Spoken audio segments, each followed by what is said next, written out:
Hello friends, let us now learn about the drug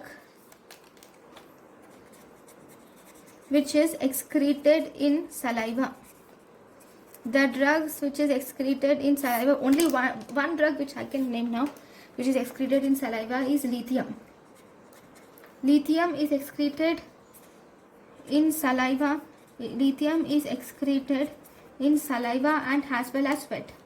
Why? Because it is similar to sodium.